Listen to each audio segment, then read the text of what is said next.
Shalom shalom, uretse kugenda mbanze mpanurira ubuzima bwawe, Imana intumye guhanurira ubuzima bwawe.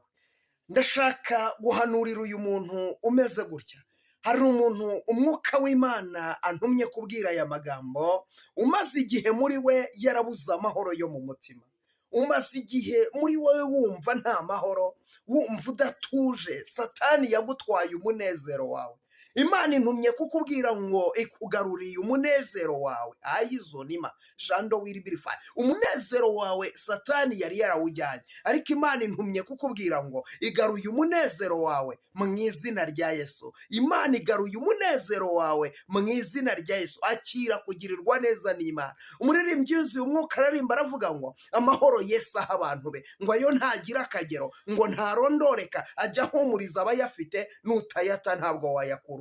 Imana intumye kuvugana nawe ngo Imana ikuzaniye amahoro yo mu mutima. Hari umuntu umaze igihe arwaye ubu burwayi, warwaye indwara, ibibyimba byo mu nda.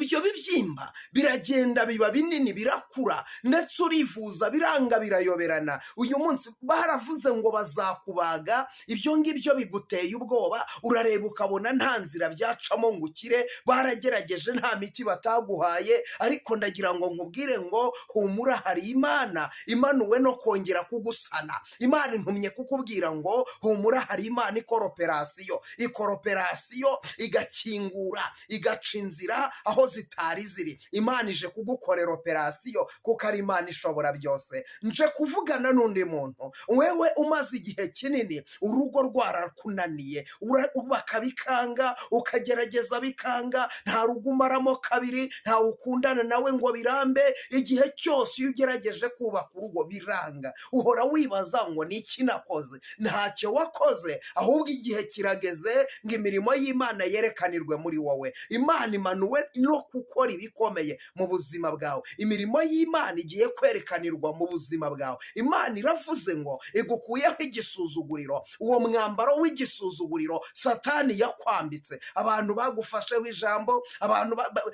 bakuvuga uko babyumva, kuko uri mu gihe cyo kuvugwa, uri mu gihe ayiwe, igihe kidasobanutse. Ariko Imana irambwiye ngo ibyasenyutse ije kubyubaka ku buzima bwawe. Umva nkubwire, Imana iragutabaye. Ubu ni ubuhanuzi Imana intumye kuvugana nawe, ni ubuhanuzi Imana intumye kuguha. Bwakire mu izina rya Yesu, uvuge ngo nakiriye ubutabazi. Manuka ujye muri komenti wandike muti njyewe nakiriye ubutabazi bw'Imana. Imana itabaye uyu muntu urararira. Hari umuntu urararira, amarira yabaye menshi ku buzima bwawe bitewe n'ibihe urimo n'ubuzima urimo, ntibukumereye neza. Amarira ni menshi, ariko